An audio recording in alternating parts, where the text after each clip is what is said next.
Hay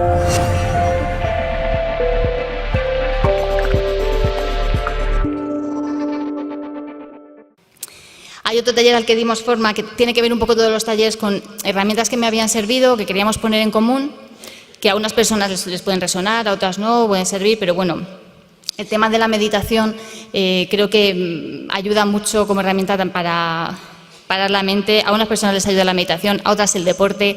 He conocido personas que les ha ayudado en su proceso de duelo tener un huerto, otras que les ayuda a cocinar, cada una en lo que les sirva, ¿no? Esto es lo valioso. Pero le dimos forma también con Lourdes a un taller de yoga nidra, que es una meditación guiada que se hace tumbados en el suelo, que creó específicamente ella para el tema del duelo, para también repasar nuestro cuerpo y todas las huellas que va dejando el dolor en nuestro cuerpo, ¿no? Que también se van registrando ahí. Pero sobre todo para combatir esa herramienta, sabemos relajarnos, sabemos estar sin ansiedad, pero se nos olvida, ¿no? Conectar con todo ese potencial interno. Me encuentro en los talleres muchísimas personas que vienen medicadas. A menudo lo que siempre se dice es el duelo no es una enfermedad, pero constantemente lo que veo es que se trata como si lo fuera. Entonces, transitar un duelo no estamos enfermas ni enfermos, es un proceso natural por el que tenemos que elaborar el dolor por la pérdida de alguien a quien queremos. Pero lo que ocurre es que en esa primera desorientación o en el no poder compartirlo por todas estas dificultades que tenemos, ¿no? De que el entorno te sostenga, porque un tiempito te aguantan hablando de lo que pasaba, pero luego ya, no, oye, ya no queremos ir a hablar porque al final les estás poniendo delante la pantalla de la muerte y esto siempre es muy incómodo, ¿no? Entonces hay personas que en esa desorientación inicial pues necesitan un apoyo, entonces van al médico de cabecera y a menudo la respuesta es la receta de antidepresivos, de ansiolíticos, que no seré yo quien diga, yo no tengo ese conocimiento ni me corresponde que no sea necesario, si un profesional estima que lo es.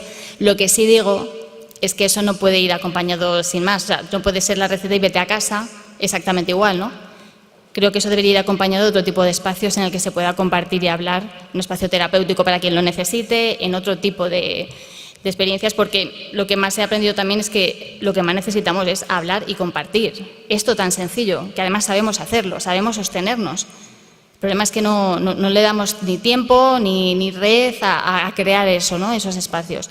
Me contaban hace unos meses en Cáceres que en un centro de salud habían hecho esto tan sencillo, que es una vez al mes juntarse la gente a hablar.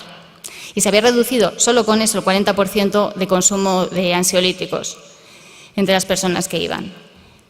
Entonces creo que está tan cerca y tan en nuestra mano un montón de herramientas que nos pueden sostener en esos momentos difíciles que como poco vale la pena compartirlas e intentar ponerlas en marcha, ¿no? Para sostenernos sobre todo en ese primer momento, ¿no? del dolor. Con Lourdes, cuando hemos hecho ese taller, han pasado cosas también muy bonitas. Recuerdo una mujer que vino, había perdido a su marido y llevaba 2 años, pues que ella decía no podía tumbarse en la cama y dormir porque era muy duro para ella, le daba ansiedad. Entonces estaba tomando medicación. Y por primera vez alguien le estaba explicando en el taller que es una técnica tan sencilla. Cuando lo hizo, ella estaba emocionada porque decía, me he tumbado y no he tenido ansiedad, he podido... Claro, eso es muy bonito porque de repente que te expliquen algo tan sencillo y que a ti te sirva, te pone en otro lugar. Para empezar, te pone en un lugar de autonomía, es decir, tu cuerpo sabe dormir, sabe relajarse, sabe estar. El problema es lo que impide siempre normalmente es la mente, ¿no? Estar en todo esto. Antes, cuando hablaba, me he ido ahora por el tema de la mente, del problema de salud mental, con el tema de mi hermana, lo que he aprendido también es que la salud es una, en sentido holístico, que somos muchas capas en el ser que somos, y ya no distingo tanto entre salud física o mental. Me parece que cuando hay una dolencia, la que sea, en cualquiera de estas capas de lo que somos, sea física, mental, espiritual, álmica, energética, llámalo X, atraviesa todo el sistema. Y por eso creo que abrirnos a escuchar otro tipo de conocimiento, integrar cuantas más perspectivas, más diversidad, más ayudará también a entender y a sanar, ¿no? Y ahí veo que hay muchas resistencias también, ¿no? Para abrirse a ese, que es algo tan sencillo como escuchar, porque a lo mejor hay cosas muy interesantes en otro tipo de terapias, en terapias alternativas, que juntando todo ese conocimiento pienso que pueden ayudar muchísimo más. Voy a mirar el tiempo, porque como veis yo me pongo a hablar y vale, sobre todo por dejar este último espacio. Todo esto que hemos ido haciendo en Luto en Colores, que iba saliendo un poco de forma pues, bastante natural, organizamos esto, lo otro, pim, pam, sin nada más. Resulta que entendí un poco qué era cuando invitamos a Ramón Vallés, que es un psicólogo de Barcelona, a nuestras segundas jornadas el año pasado en Barcelona. Y él nos explicó, nos habló del método poético. Y claro, cuando lo contó dije, ¡jo, qué maravilla! Porque al final, mira, sin saberlo, creo que esto es lo que hacemos en Luto en Colores. Él explica que ante determinadas situaciones de la vida, cuando la vida nos golpea con una muerte, con un hecho inesperado, con un accidente, con algo bueno, que genera mucho dolor, no hay tiempo, dice él, para adoptar el método clínico ni el método científico. Y lo que nos salva en ese momento, y no sabemos cómo, pero está ahí, es el método poético. Y él dice que el método poético es toda esa sabiduría que tenemos dentro, que nos la dan las películas, las charlas a las que vamos, la gente con la que hablamos, los libros que leemos, todo eso que está ahí y que en un momento dado no sabes cómo, pero sale y te sostiene. Y cuando nos lo contó me pareció precioso, porque creo que hay que poner muy en valor todo esto también, ¿no? Todo esto que forma el método poético, que puede ser amplísimo, cada persona seguro que puede conectar con algo que le ha servido en su vida. Hay gente que me ha contado la poesía, ¿no? Por ejemplo, la escritura. Bueno, yo por mi profesión me encanta escribir, siempre lo he hecho, pero nunca, siempre como periodista, escribes para contar las historias de otras personas. Claro, la vida me puso al final también escribir para hablar de Luto en Colores, de todo este camino de estos 5 años y medio, de toda la gente que conocí y me encontré y que me ha servido mucho para entender, para incorporar aprendizaje y bueno, compartir todas esas herramientas que estaban ahí. Y escribir el libro para mí fue sanador también y sobre todo fue una experiencia preciosa, ¿no? de estar volcando todo eso que había dentro para que saliera. Y al final, bueno, pues a ese libro le han salido también alitas y me consta que está generando cosas bonitas también. Pero la escritura no solo desde el punto de vista de un libro, sino de muchas formas que la podemos canalizar. Me contaba una vez un hombre que nos escribió que se había muerto su hijo y él lo que había hecho es coger una libreta y la habían ido pasando por toda la familia, los amigos, para que apuntaran algún recuerdo que tenían con su hijo. Me pareció una idea súper bonita y lo hice también con mi hermana. Me acuerdo que compré una libreta roja, que era su color preferido, y puse recuerdos de vida vividos con Esther. Y esa libreta hace más de un año que se la empecé a dar a amigas, a que rulara, todavía no ha vuelto, no sé por dónde andará, se la irán pasando. Pero cuando vuelva, me parece que va a estar tan llena de vida, de lo que han escrito las personas que la conocieron, que compartieron vida con ella, que creo que va a ser muy hermoso, ¿no? Y muy emocionante recibirlo, porque así vamos también componiendo la vida de una persona. Tenemos los recuerdos propios, pero también la maravilla de compartir las vivencias que otras personas han tenido. Entonces, por eso digo que la escritura puede tener múltiples formas. Esto es un caso de escritura colectiva también, los recuerdos que se rescatan en una libreta. La escritura, lo primero que me salió fue hacer el cuento de Sira, y esto os cuento también ahora brevemente. Es otra de esas muertes con la que nos encontramos que nos cuesta abordar, que es la muerte de bebés, la muerte perinatal.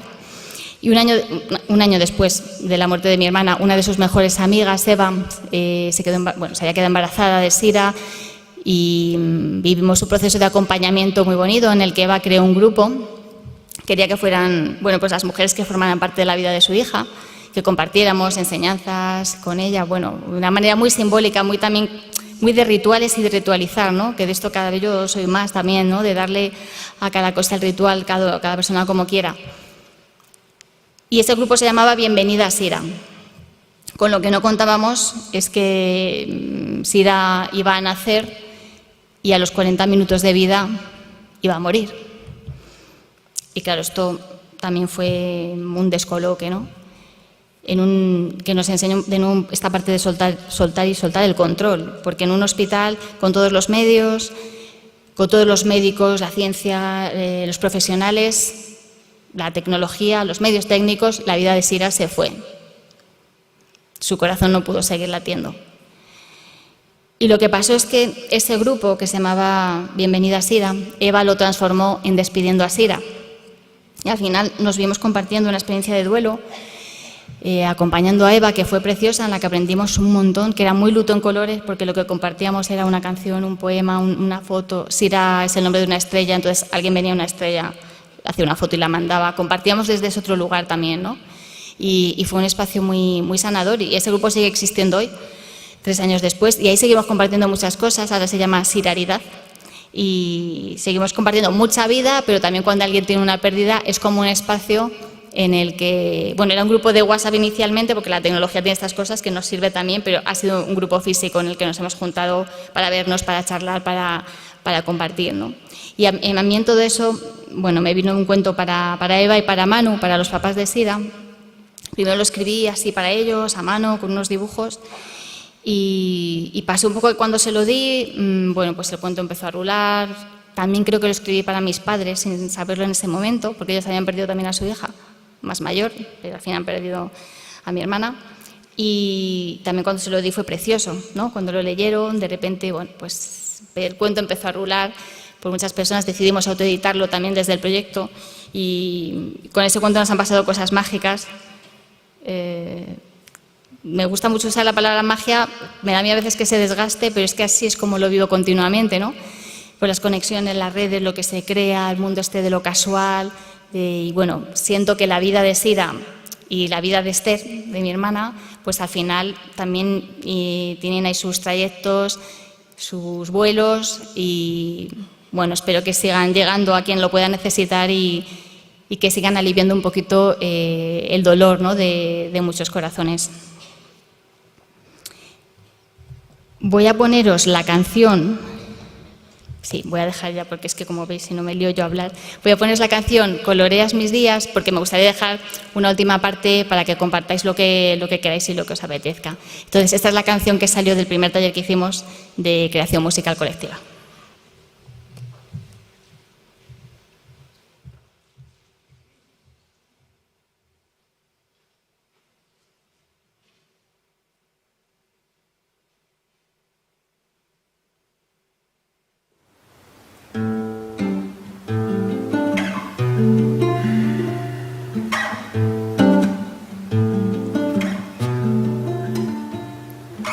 Es el amor, mi lugar de descanso, donde el dolor ya no me pesa tanto, y es que soltar me cose unas alas para volar hacia un lugar donde la ausencia es presencia y verdad.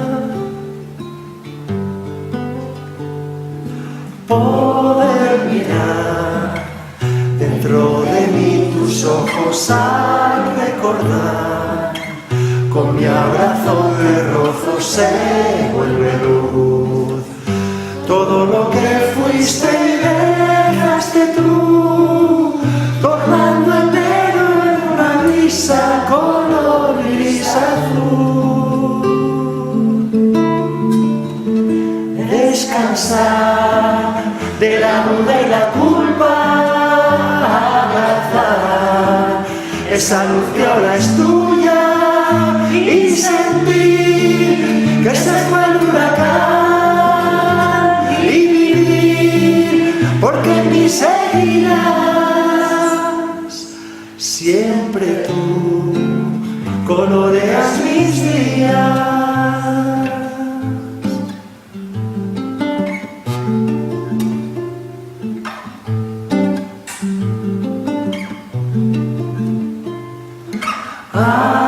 Atravesar lo que es inevitable y descubrir que compartir deshace el miedo a caer, a que se quiebre mi esencia de ser. Yo soy la tierra que la lluvia invita a florecer.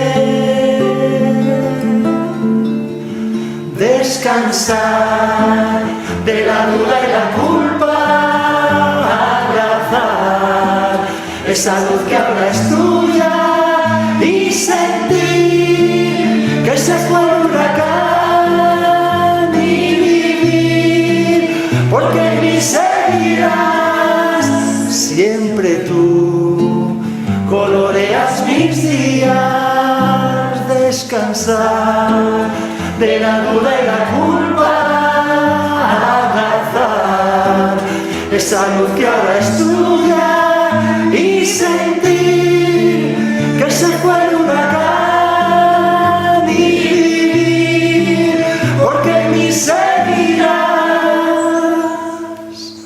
Siempre tú coloreas mis días, siempre tú coloreas mis días, siempre tú coloreas mi vida.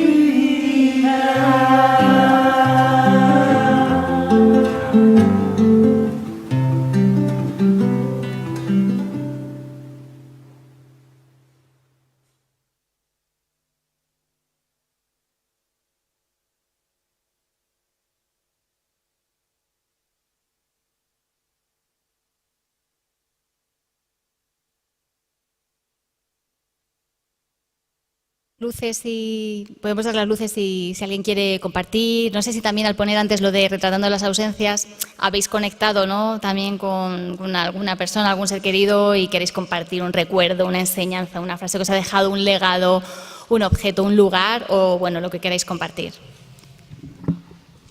¿Alguien quiere decir algo? Estoy aquí abajo con los micros. ¿Alguien quiere preguntar alguna cosa? ¿Contar algún testimonio? Por allí.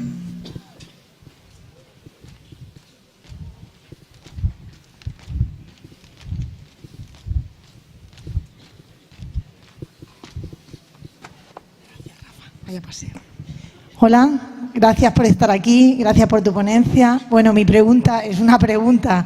Quiero decir, quería saber dónde podemos escuchar esa canción, dónde podemos localizarla.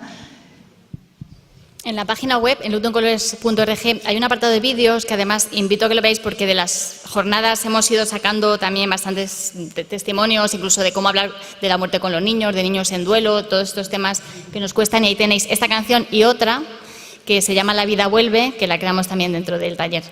Ok, gracias. De nada.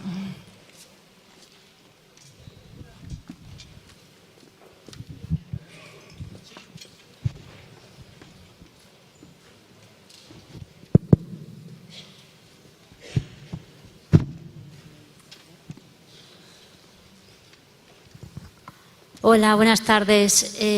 Lo que yo quería compartir es que yo tenía un vínculo muy fuerte con mi abuela y con mi padre. Y mi abuela tenía un pañuelo que siempre lo llevaba encima. Entonces, cuando mi abuela se fue, el pañuelo pues apareció pues un día en mi casa y yo cogí y me lo guardé. Y ese pañuelo de vez en cuando desaparece. O sea, yo a lo mejor lo llevo en el batín y el batín de repente me lo pongo y no está. Y a lo mejor pasa el tiempo y pasa un mes, 2 meses, una semana, depende del tiempo. Y cuando yo estoy a lo mejor de bajón, por lo que sea, por alguna circunstancia, algún problema, algún disgusto, de repente aparece el pañuelo. Y a mí eso pues me conforta y como que diciéndome tranquila que yo sigo aquí contigo. Eso era todo. Gracias por compartirlo. Esto es lo maravilloso, ¿no? Lo que significa cada... Claro, lo que eso representa para cada persona, ¿no? Y cómo abriga el corazón y da un calorcito ahí ese tipo de vivencias que son maravillosas.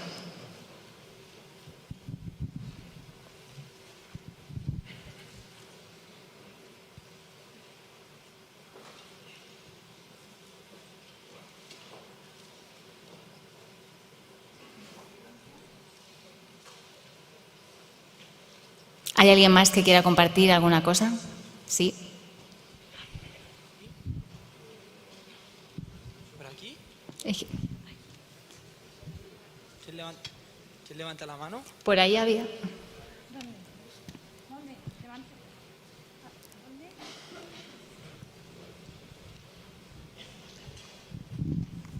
Hola. Primero agradecerte tu valor de compartir y compartirlo con todos nosotros. Yo quería preguntarte porque casi todo lo que hablas es de los que estamos aquí. Cómo llevamos el duelo, cómo lo procesamos, cómo lo evolucionamos. Como tú estás tan unida a tu hermana, quería preguntarte cómo sientes también el tránsito de ella hacia el otro lado de luz, como nos contaba Emilio Carrillo ayer. Si tú también sientes que tu evolución personal, también ella lo sigue, o que lo que tú haces le sirve a ella, o que ella te ayuda también a pasarlo. Gracias. Pues exactamente así, ¿no? En esa unidad en la que somos todos y todas con todo, con todos los seres del planeta, del universo, evidentemente ese vínculo lo sentimos mucho más con nuestros seres queridos. Y bueno, habría mucho que hablar también, porque es verdad que los primeros momentos siempre son difíciles también, ¿no? Cómo se hace ese despegarse, ese soltar, que a veces no dejamos que se vayan, ya sabéis, sobre todo pasa mucho con los niños y las niñas enfermos. Tuve ocasión de compartir en una asociación de cáncer infantil con padres y madres que habían perdido a sus hijos. Y esto se cuenta mucho también, ¿no? Y lo cuentan profesionales que están cerca. El momento en el que la madre le suelta la mano, que es un porcentaje bastante alto, ¿no? Y cuando la madre se va al baño, un momento el bebé, el pequeño se muere, ¿no? Y a veces de no dejar ir, con el tema del suicidio pasa mucho también, que cuesta mucho soltar y bueno, pues que se puede hacer ese tránsito, ese camino de otra manera. Y ahí también hay mucho aprendizaje, ¿no? y mucho que ver, pero lo interesante es ponerle conciencia a todos esos procesos, investigar, aprender, saber, experimentarse en la propia vivencia, porque ahí hay también muchas respuestas propias para entender lo que está pasando, ¿no? Y cómo es necesario que dejemos que se vayan. El tema de los niños me pareció precioso ese día, por todo lo que se aprende también de los niños y niñas que se van a morir, porque lo hacen de una manera, siempre dicen las psicólogas, las enfermeras, la gente que está más cercana, que son grandes maestros y maestras, que los niños hasta el último momento de vida están jugando, están en el presente, en disfrutar de la vida, pero cuando llega el momento en que ya sienten también que se van a ir, a veces piden que ya no quieren más medicación ni más tratamiento, quieren ya estar en paz, estar tranquilos y poder morirse, y no se atreven a comunicarlo a veces a los familiares más cercanos, porque no estamos preparados, ¿no? Para oír que alguien pues ya está hasta aquí, y lo cuentan pues a una enfermera, a la psicóloga, o a un abuelo, a una abuela, si se puede. Pero aprender un poco de todas esas vivencias, ¿no? De cómo incluso un niño o una niña es capaz de encarar la muerte o encarar esa fase final, ese tránsito, de una forma pues con tanta paz.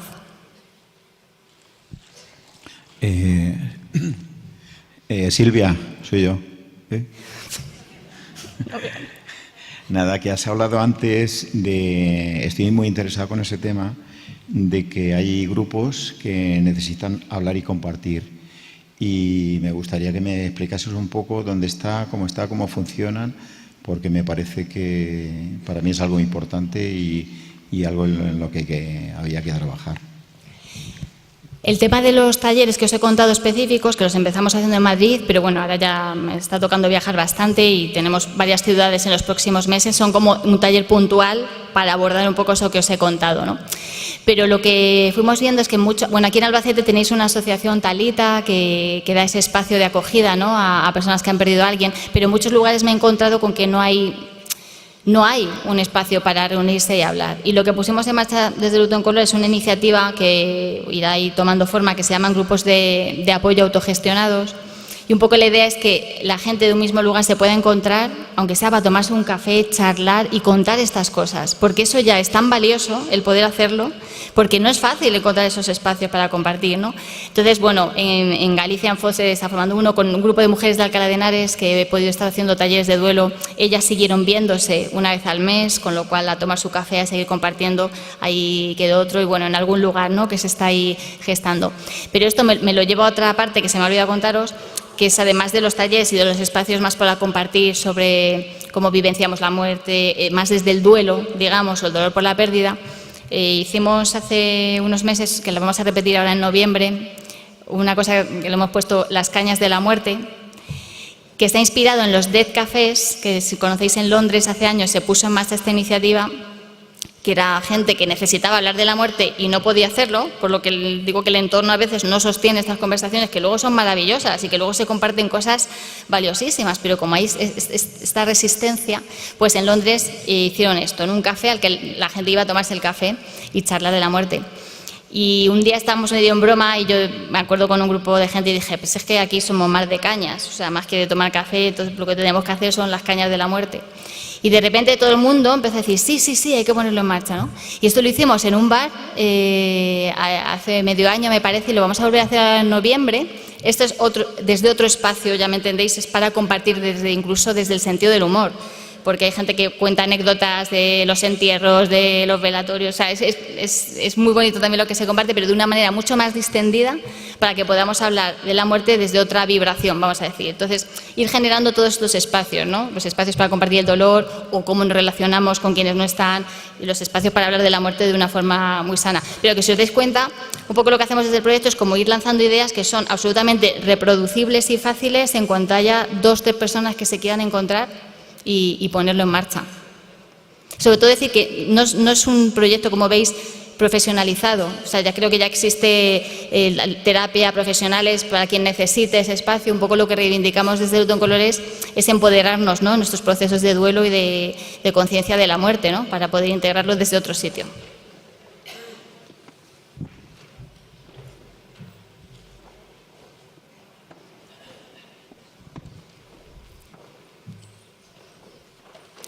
¿Alguien queréis compartir algo más?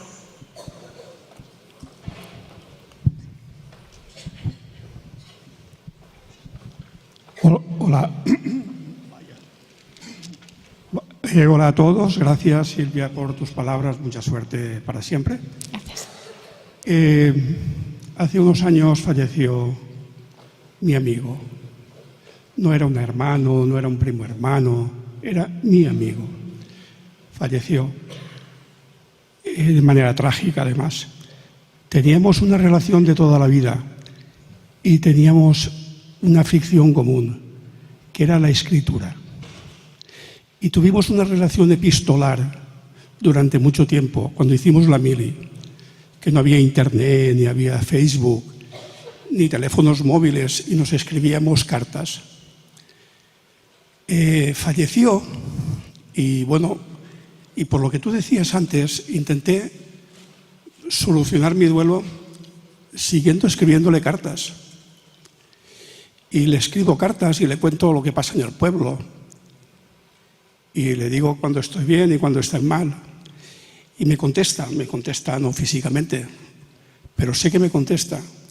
Y lo que quiero saber, que me gustaría preguntarte es, que no me gustaría que esto se me fuese de las manos, ¿sabes? Porque ¿qué debo hacer? ¿Sigo escribiéndole, me paso al WhatsApp? ¿Cómo lo hago esto?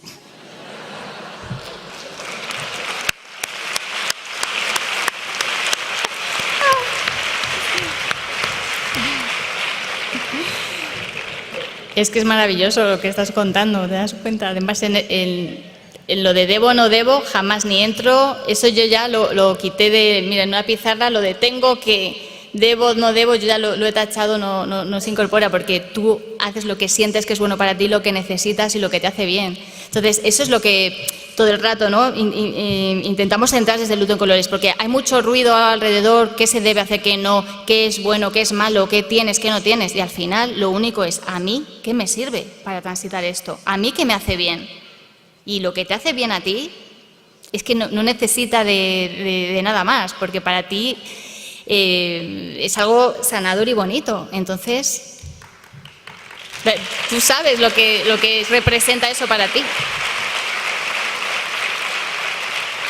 Lo de escribir cartas lo cuenta mucha gente, además es muy bonito porque también a veces se nos ha quedado en muertes más repentinas, se nos ha quedado pendiente esto de decir algo, ¿no?, que se puede hacer, o sea, aunque la persona no esté físicamente, bien sea en una carta, bien sea en una meditación, conectándote y diciendo lo que necesitas decir, y eso es muy poderoso y es muy valioso, ¿no? Entonces me parece súper bonito. Me han contado también historias de rescatar, por ejemplo, una madre que se había muerto su marido y su hija tenía solo 2 añitos, y claro, ella estaba muy angustiada porque su hija no iba a conocer realmente a su padre, todo lo que le hacía, sus aficiones, cómo era. Y en ese momento acababa de hacer lo del cuento de Sira y se lo comenté y dije, ¿por qué no haces un cuento para tu hija contándole quién es su padre, ¿no? Y lo hizo, ¿no? Y es precioso porque qué legado y qué regalo también para su hija tener por escrito quién era su padre, qué le gustaba, cuáles eran sus gustos, contar los 2 años de vida con ella, cómo fue esos 2 años de infancia que compartió con su hija, ¿no? Entonces, la escritura también es una herramienta maravillosa, además de la pintura y de todo lo que llevamos comentando todo el rato. Gracias, Silvia, por tu charla. ¿Dónde estás?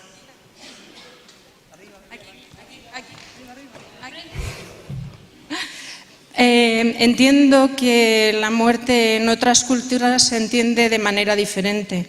Has hablado de Galicia y quiero que expliques un poco más por qué lo ven diferente o qué has encontrado tú de diferente allí.